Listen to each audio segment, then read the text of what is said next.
Hey, nostalgia listeners, one quick thing before we start here, and it's a little crazy, and it's not an ad, actually. You should know that we recorded this episode as three people, me, Sean, and Joe, but unfortunately, Joe's audio file did not save. This episode was edited to the best of its abilities, but at certain times you might hear Joe's name or reference something Joe had previously said, but you don't know what he said. Try to do your best to figure out maybe what he said and think like Joe for this episode. Maybe you could be the third guest speaker on this episode.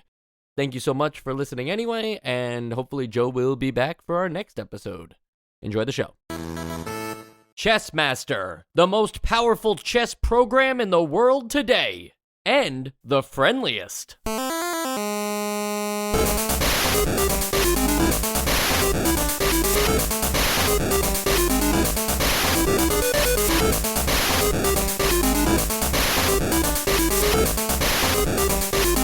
And welcome to Nostalgia, a chronological exploration of every NES game released in North America. I'm Mike. I'm Sean. There are many ways to expect a chess game to start, but an 8-bit rendition of Take 5 by Dave Brubeck was not something I was expecting. Oh, is that what that was? Yes, it's like one of the most famous jazz songs, but even just like, somebody painfully like recreating that on the NES and being like, yeah, chess and jazz, like they go together like bread and butter. You'd know. They go out of their way to mention that this computer is the friendliest. I think that's like them trying to reassure you that even though the game beats you all the time, it won't do anything nefarious outside of beating you in chess. Like it won't like try and embarrass you in front of your friends or something like that. Yeah, it wouldn't pull down your pants in public. Okay. Yeah, you're right. I would hope I could expect that out of a game. But Joe, you're right. The game never like compliments you or says like you did a great try, chap. Like it's actually not that friendly in the actual game. Like I'm thinking back and it's pretty neutral. Like it's just an opponent. It doesn't trash talk, but I wouldn't call that. It just implies that all the other chess games do trash talk you and make you feel like a loser. And while we're on the subject of challenging the back of the box, I know that it's not the most powerful chess program in the world today, like I said, but I was reading the back of the box, which is the claim that in 1990 this was the most powerful chess program, of which it also was not. So just blatant misinformation all over the advertising for this game. I'm probably a few years off, but wasn't like Deep Blue like a thing back then? Like No. Deep Blue is pretty recent, actually. What? In the grand, like 2000. 1999? Yeah, Okay. yeah, exactly. I'm in the same decade. You're right. You know what? You are right. I guess I was thinking like that. I guess I was thinking this game is older than it is, or like Chessmaster itself is older than it is. But even I think the first rendition of Chessmaster wasn't that much older. Okay. Like I think Chessmaster started in like maybe 85. So this engine that they're going off of here, it doesn't have like a name to it. Like eventually all the chess masters would just start getting names like graphics cards. It'd be like the 4000 Turbo, the 5500. This one doesn't get a name. It's just Chessmaster. So I don't even know which year this is running off of or if it's like custom made for the NES processor. No information provided on the exact processor or computer program we're running here. That is an interesting point, though. Like, I know that chess itself is a game, and chess can be turned into a video game, but this is actually like an application. Like, with that whole Chessmaster 29 whatever, like this is actually a tool.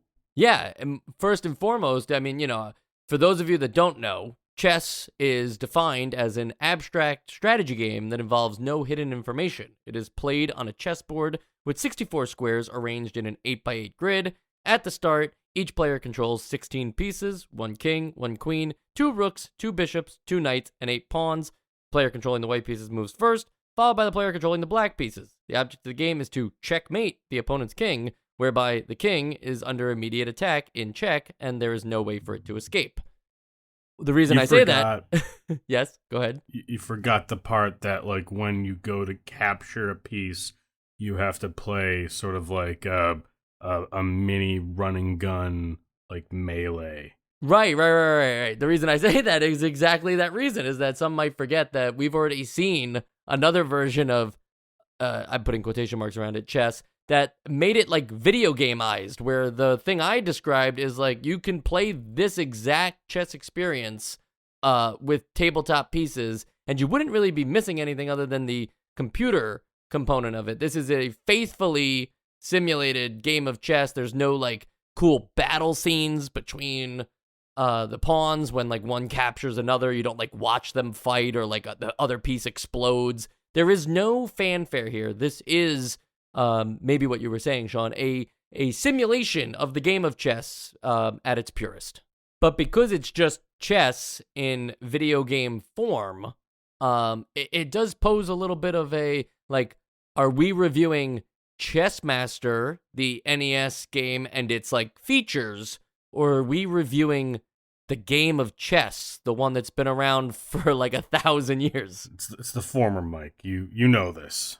But on some level, we have to, talk about chess itself, right? Like, we have to debate and discuss if chess is fun or interesting or worth playing. You have to, right? If you want. Chess is cool. Yeah, like I used to play chess against adults that let me win, and then I didn't play chess for a while, and I used to play chess with you over an app, and I lost a lot. And I know all the rules to chess, but I don't know much beyond that. So I usually play against, like, what do they call it, Silverfish 1 or Big Fish Stockfish. 600, Stockfish 1. Yeah. And I usually, like, I win maybe half the time, and so I like chess. I'm just not very good at it. I believe the math says something that, like, there are more possible chess boards or like possible plays of where you can put the pieces on a chessboard than there are stars in the universe, and that was like a mind-blowing fact to me.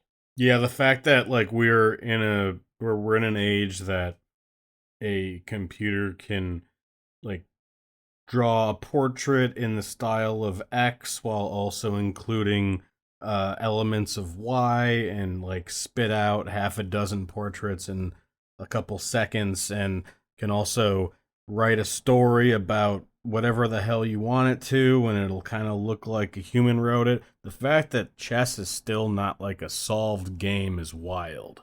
Yeah, that's a great point. You would think so, but believe it or not, even the program Sean was referencing, Stockfish, when I was first playing chess on Lichess, which is the application that Sean was talking about a couple of years ago, maybe in like 2015, that they were only on like Stockfish 8, and I didn't know what the 8 stood for at the time. I just thought like, oh, this is like a weird name for a computer program or whatever. But it's not every year do they just like release Stockfish 9, Stockfish 10. It's like every upgrade they do, and I believe they're up to like Stockfish 16 now. Like, it's just that, to think that the program that was basically beating all humans, which was Stockfish 8 back in the day, like that basically no human could take on Stockfish 8, and now Stockfish 8 can't beat Stockfish 16 in a single game of chess, just shows that, like, even the computers are reaching a point where they're still trouncing on the old computers that are really not even that old by comparison, only 6-7 years older.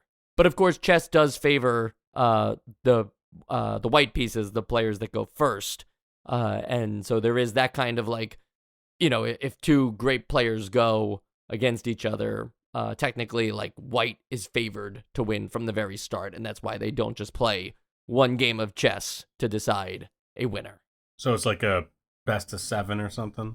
Yeah, it gets pretty interesting at the like world chess champion level, where it's like first they play classical games, which could take up to 6 hours to play, and they play, I don't know if it's exactly 7 or anything like that, but they play some amount of games, and the ties just count as a half point towards each player, and if they tie after that, they just start making the games forcibly faster by imposing time limits to eventually what is known as blitz chess, where you only have like 5 minutes on the clock and every move you make only adds like 5 seconds, so you have to make moves fast.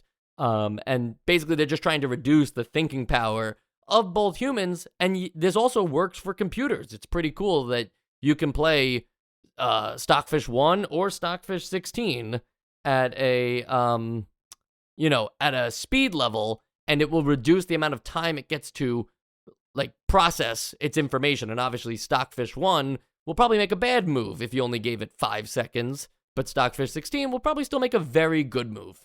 Yeah, so that's that weird clock thing that I see in like TV shows and movies where chess nerds are playing. Yeah, and that's another good point, Sean. That the Netflix show Queen's Gambit kind of has also reinvigorated the appeal of chess in a lot of I feel like chess boards were probably a huge Christmas item the year that Queen's Gambit came out. Oh yeah, I never watched that. I watched Computer Chess, which was a little bit of a different movie. All right, so we won't discuss the features of chess in the sense of like, does it make sense for the pawns to take only diagonally, or should the horses move in an L and be able to hop over other things? Like, we're not going to discuss those merits. We will now get into Chessmaster, the NES game, because I'm sure people can't believe how many times we've said the word chess in the last 15 minutes. Well, don't cut us short too much. Like I want to know why there aren't like score multipliers if you get like more than one like pawn like in a combo. Right. Now checkers has combos. So should chess introduce some kind of combo kill where if the horse can kill both a pawn and then a subsequent bishop, they can make both moves sequentially. That is an interesting thought, Sean. You're right. And that was me.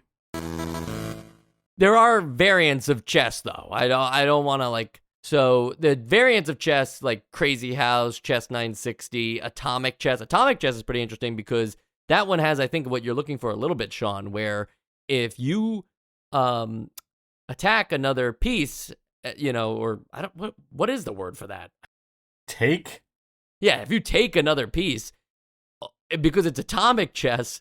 It's like a bomb where all of the surrounding area is also like anything in the casualty line also gets taken off the board.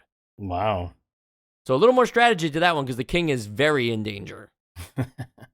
I believe it's just the surrounding squares. So obviously you might want to play pieces to like the side of the board. So this way you don't expose yourself to a full, 9 squares. Yeah, up the sidelines. Yeah, exactly. There is also, I believe this was Bobby Fischer who invented this, but maybe he just popularized it. I'm sorry for the chess fans out there. But there's a new version of like, chess openings are kind of a solved thing in the sense of once whoever's white, wherever they go, you just basically go E4. Black makes a move, and then from there it's like there's a decided opening. Like, okay, now we're both, you put your piece there, so now I know exactly what I'm going to do, and we're going to play out the board the exact same way because that's safe. Like, nobody loses any pieces, and then only after, like, turn 6 does somebody get to do something radical. So instead, to solve that, I believe it's the first 2 moves of the game are both done off-screen. So you come in with your pieces, and they come in with their pieces without having seen the first 2 moves that either of the others made. And I feel like that is a really cool idea. Yeah, that adds some, like, things you wouldn't see otherwise. Like, because I'm sure there are some pairs of moves that no rational person would make if the opponent was making their moves. So you'll get some, fresh looks. But Chessmaster's not offering any of these variants or anything other than standard chess. There are no timer controls for a blitz or bullet match of chess. There are no puzzles to solve. There are chess puzzles where there's an optimal play. There's no chess lessons where you can learn about like mating tactics and pinning another piece. There's no suggested best move for the player either, where you could check with another computer to say, hey, what do you think I should do in this particular situation. And lastly, there is no analysis mode where you can play the moves of both sides to see if your play will theoretically pay off and then go back to the board. You have to picture all of that in your head, which is fine because that's what you do in over the board chess too. Just worth mentioning that the whole appeal of computer chess is maybe more of the calculations that it can do for you and the additional features it can give you, of which this game does not offer. Well, wait, so what was it showing me when it was giving me hints? I don't know. I didn't get hints. Yeah, so okay, let me just explain. So I want to hear it. I'm going to go 2 steps back here. So the game boots up, and it just gives you a chessboard, and you're immediately playing chess. You're white. And I'm like, okay, so I saw like a splash screen, and now I'm playing chess, whatever. So I played chess, and I won. And it said like, all right, black is checkmated, maybe play on a higher difficulty. I'm like, what do you mean play on a higher difficulty? You didn't give me an opportunity. So I just started pressing buttons, and I realized that pressing select like shows you a whole menu where you can do a whole bunch of stuff. It's got tools for pretty much everything. So I'm like, all right, what seems like the most fun to play with? And I see like, oh, there's a couple views. There's just the board view, and then there's something called the war room. And I'm like, oh, the war room? Like maybe that's like a theme. And it'll actually be like a Dr. Strangelove-esque themed board. And so I selected it, and all it really gave me was it made the chessboard smaller, it put it kind of in the corner, and it gave you a HUD. Like it showed you all the, like not all the moves, but like the last 6 moves that were made. And a couple things in the top right corner that were, it said best and hint, and then best only kind of pops up for a second, and for some reason I just thought like, oh, maybe that's like what the computer is doing right now. And then there's hint, and the hint is specifically talking about your pieces. The coordinates that it gives you are coordinates for your pieces. And I did a little experiment. I'm like, okay, how good is this hint system? And it does not pass. Really, the only hints that I was getting are like, it just kept having me move my king back and forth. Like as if it like could not think of anything else. So I was like, all right, so this hint system is broken, but it does exist. It just doesn't work. Yeah, that's very interesting. I guess I didn't like. I saw the war room. I guess I didn't like think about hint. Like I just thought it was. I just looked up around and saw like, okay, it's recording the moves for white and black. I didn't even look really at what. I don't know what the PL and the MV stand for either.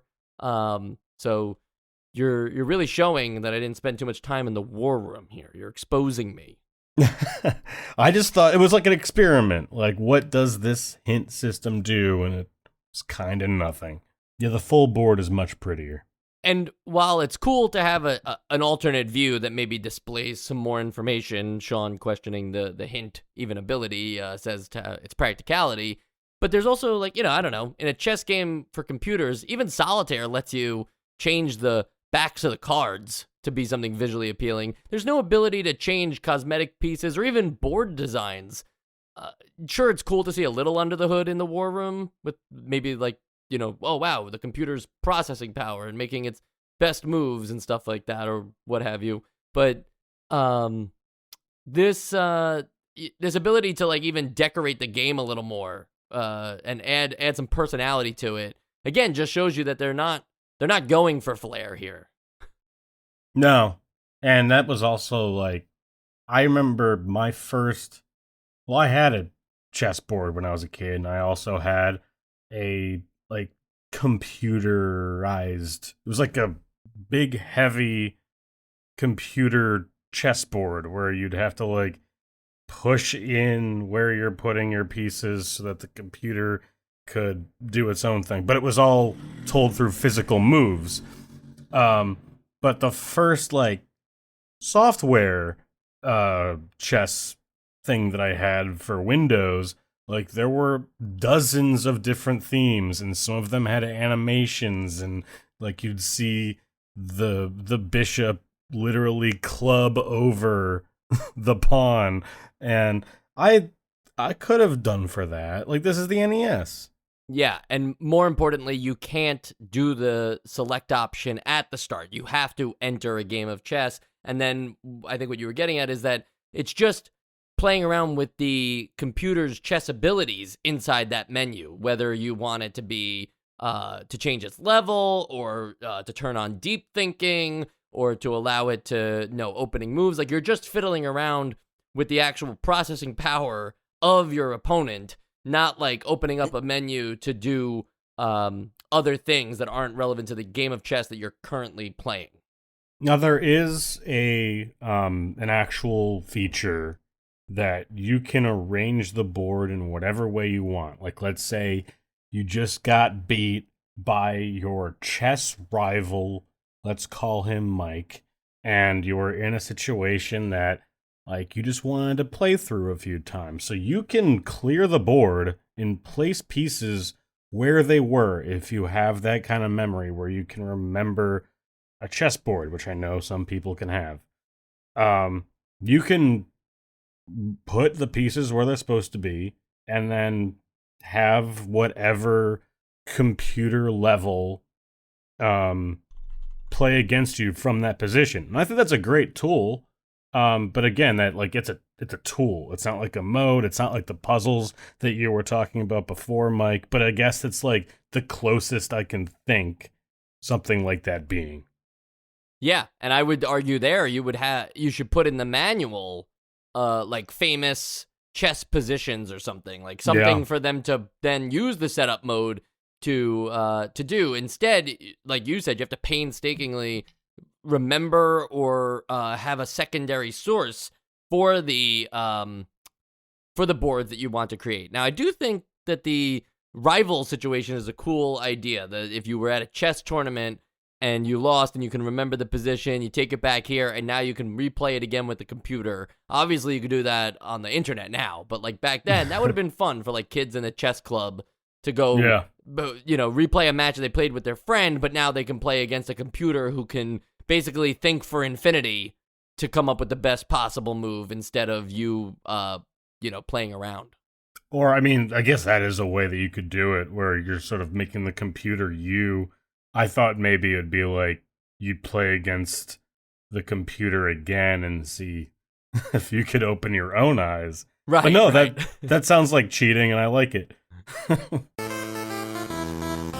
Sean, you mentioned that you beat the game in the sense of beat the game. 100% completion. No, in the sense that, like, yes, you don't even know about the select menu first. You play the game. The computer makes, to anybody who's ever played a game of chess and understands how the pieces work, the computer makes, like, almost obviously bad moves because it's set to the easiest level, which I think is just described as, like, beginner 1 or newcomer 1 or something like that. Newcomer 1, yeah. Yeah, and it encourages you to move on and try a higher level, and there is newcomer 2, but then all of a sudden, the computer levels change where it's, like, 60 over 5. Right, yeah, 60 over 5, which means that a level 1 computer is capable of making 60 moves in 5 minutes, while a level 7 it makes 30 moves in 45 minutes. See, that I didn't understand. I thought it was just like, oh, this is just a completely different scoring rubric. I don't know what any of this means. Right, they should have given it like an ELO, and you could change that. So you could play like a chess at 800 and a chess at 1200 and eventually a chess at 3000 if it could go to it. And it goes all the way up to infinity, which is funny. It's a funny concept, but basically on the infinite level, the Chessmaster will think until you basically force him to move. That is something that you can do because it happens often, especially if you have deep thinking turned on, that you will just basically have to tell the Chessmaster that you've had enough time, sir, and it's time to make your move. Because Chessmaster will try to run, every possible scenario, which won't happen very fast for an NES processor. So you just have to basically tell it, move on, and it will. And so that's kind of cool that you can say, all right, give me the one that is capable of making 30 moves in 45 minutes. turn off deep thinking and turn off the opening book too. So this way it doesn't already have every opening known to man, pre-programmed. It has to naturally come to those conclusions itself. Those kinds of things are really cool to see. Wow, I didn't even realize that it had an opening book. Like, I thought it was... I mean, I guess it makes sense. But I thought that it was just doing these naturally and not, like, reading from a script for the first 3 or 4 moves. Right. And the opening book it doesn't do the same one every time. It's just that it has all of those openings, so it knows necessarily, like, up to a point where what you would play. Pages of a script. Exactly. Yeah. So, for instance, the Roy Lopez, which is probably the most popular opening, is something that the computer program will just naturally do most of the time if you're the white pieces and you kind of set it up for that. Like, black will just naturally play the corresponding Roy Lopez pieces, knowing what you're offering. I mean, I prefer the George Lopez, but to each their own. Yeah. I prefer the Bong Cloud. Bong Cloud? That is an actual chess opening, I think, created by Magnus Carlsen, who's the current world #1 chess player, but... The idea is chess player. Yeah, exactly. He's being pretty dank about it in there too, where it's basically a really, really bad opening. But the idea is that he's the world's best chess player, and so it's so confusing that he could obviously recover, but if you tried to play it, you won't.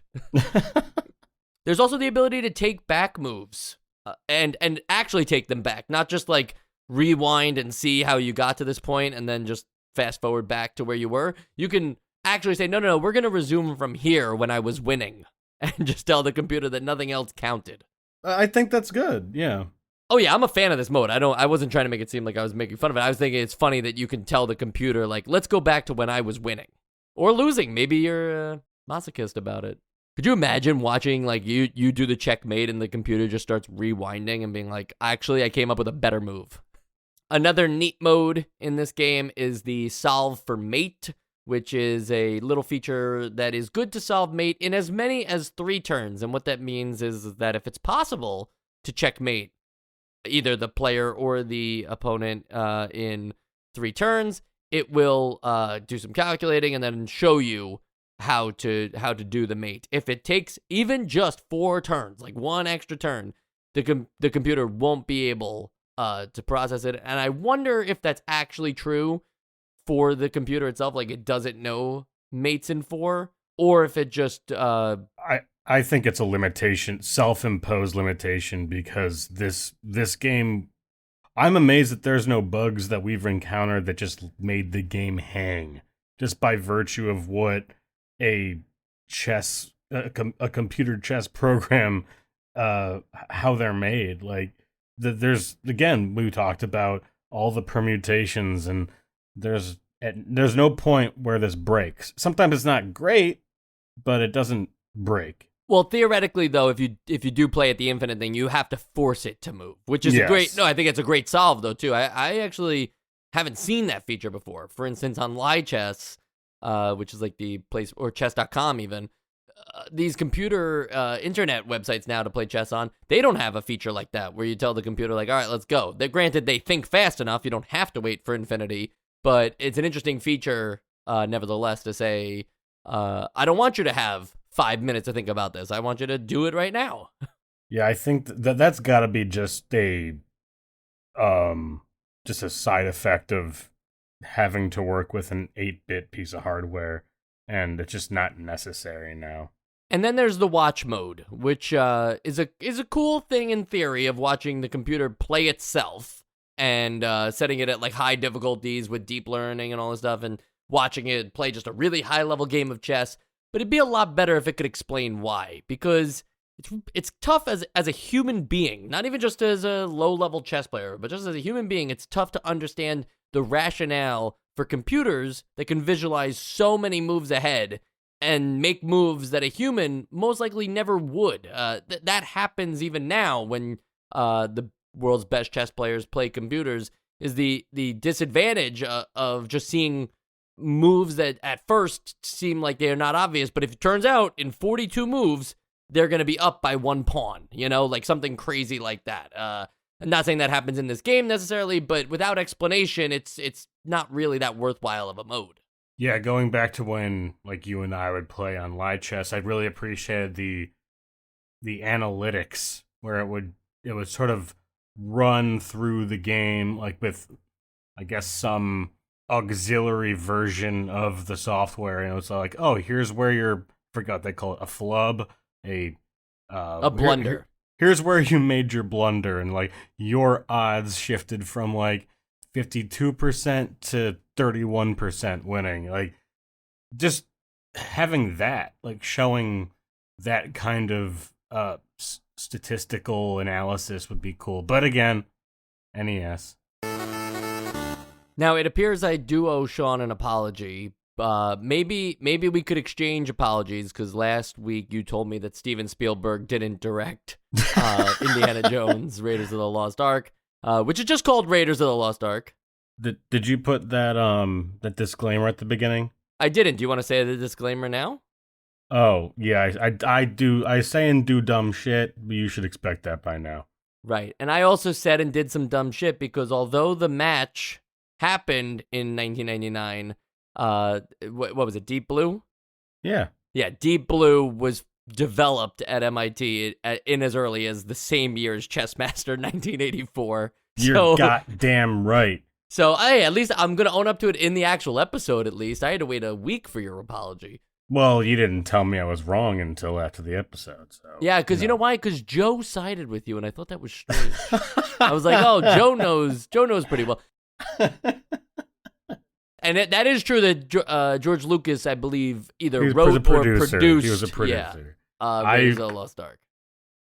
I'm glad that we could come to some catharsis here. Yes. So the reason why I bring up Deep Blue again is because I was actually thinking of it at the beginning of the episode, Alpha Zero, which is Google's that's chess the Go, engine. right? Right. Well, yes, it plays Go, but it probably plays so many other games too. But it plays Go, but it also plays chess, and it was pretty much the first thing that, when that released, it destroyed Stockfish, and Stockfish basically needed to be like, what am I doing with my life? and now Stockfish, I think, is back to winning or whatever, but chess engines, of which this is, Chessmaster is a chess engine, there's a whole scene for that, right? So it's kind of interesting that, chess players and World Chess Championships, that there's also the World Chess Computer Championships, where different people who develop these computers and are very proud of their computer programs are going up against each other in best of like 100s, because computers can do it, to find out who's the best chess engine. The first Chessmaster engine was called My Chess 2, which I think is really interesting that you would start on number 2. Why wouldn't you just call it My Chess? Well, maybe My Chess 1 was just like a garage thing and it was terrible. I love that idea. Okay, so Sean's going to explain what developer David Kittinger was thinking when he put My Chess 2 in the first Chessmaster. And would you release your 1.0? I wouldn't. I wouldn't. Yeah. You're right. It's unclear, though, right. if the NES uses My Chess 2 or just its own thing. I tried looking like the cutting room floor or something, or on chess hobby websites, but it seems like Chessmaster is just such a big thing on computers that nobody really cares about this NES version. In 1989, Computer Gaming World found Chessmaster 2100's features the clear winner over Sargon 4. And the reason why I tried to make that sound as alien as possible is because I don't know what any of these things mean. Computer Gaming World, Chessmaster 2100, Sargon 4, blah, blah, blah. It's like chess engines are just a whole nother world to me. I mean, we're kind of, this is our wheelhouse, talking about shit that we know nothing about.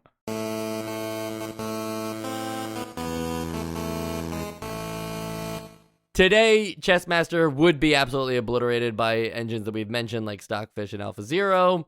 I don't know what else to say other than that even this Chessmaster would lose to the many other versions of Chessmaster that there are, of which there are many. I'll just call out 1986's Chessmaster 2000, not called 2000 for reasons like SimCity, where 2000 is coming up soon and it's the future, man, and this Chessmaster is the future. That was called Chessmaster 2000 because of the computer's ELO was capable of playing 2000 level play. So that I like. Now all of a sudden I've got an explanation. Sounds really cool though too. Yeah, the Fidelity Chessmaster 2100. I think they could have just called this the Chessmaster 2100. Maybe it was sponsored by Fidelity Investments. It wasn't, but I'm just throwing that out there as speculation. And then, as I mentioned, they just started calling them 4000 Turbo, 5500, 6000. Do they have 9000. RTX? What's that? Yeah, no RTX, no ray tracing at all, actually, in any of these games. And Chessmaster, I think, is no longer developing or competing, at least, in the chess world. I think the last one was Chessmaster 11 back in like 2007. And the Chessmaster 11 added many features, including tutorials from like actual grandmasters, and you could quick play from 900 different important games in chess history.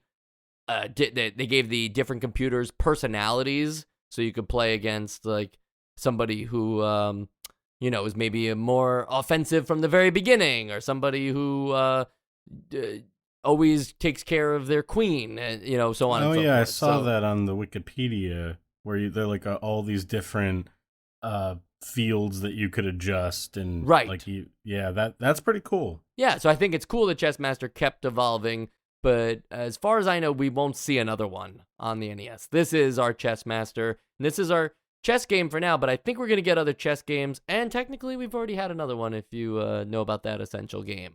But we're not here to talk about Chessmaster 11 or any version of Chessmaster or that other game. We're here to decide if Chessmaster for the NES is on the Essential Games list. It's a new year, and I feel like I'm going to go first for 2023. Wow. Because this way, I can't sway anybody in any particular direction. I can't come in at the middle or cut off at the end. I have to just go first and hope for the best. Some might say that you hold the most sway now. Oh, you saw right through. I always do. This is my opening move, if you will. Look, there's many ways to learn how to play chess, and chess engines have and will continue to offer much more than what is offered here on the NES. If I'm going to admit anything about my time with Chessmaster, it's that it convinced me that Archon is way more exciting in video game form than Chessmaster can ever hope to be, and probably most chess games could be. I think the reason why chess works in tabletop is because of the facing down your opponent and the wait for the moves and thinking about the moves while your opponent's thinking about the moves. Yeah, that kind of translates against the computer while you're waiting for it to make its turn and everything, but I feel like chess just works better as a tabletop game for the same reasons why a lot of board games just work better when they're played as they're intended and not in their digitalized form. Archon takes all the chess stuff and then makes it also have some video game elements to it, and I think that's what Chessmaster's missing, is that it needed a little more personality, fun, and maybe even some twists on chess included, even just as bonus modes or mini games or something. Especially this early in video game history, it just feels like this game's taking itself way too seriously and was probably better as a computer application. Now who Sean. goes second? Oh, okay. Yeah, I like it. We agreed on something. Now, I don't say that. I wouldn't say that this is this shouldn't have been made, or that this is inferior to. Just saying that, this shouldn't be a video game. I think that it should. I think that this has a place.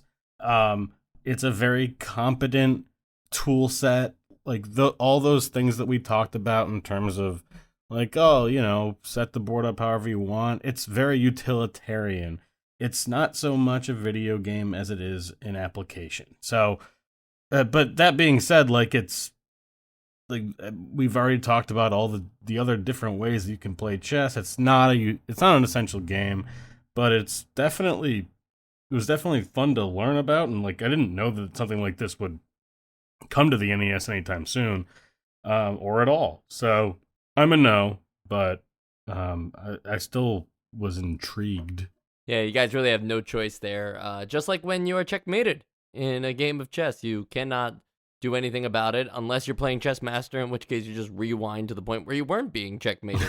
So we can rewind the episode back to the beginning of the Essential Games list, and I could not go first if you want.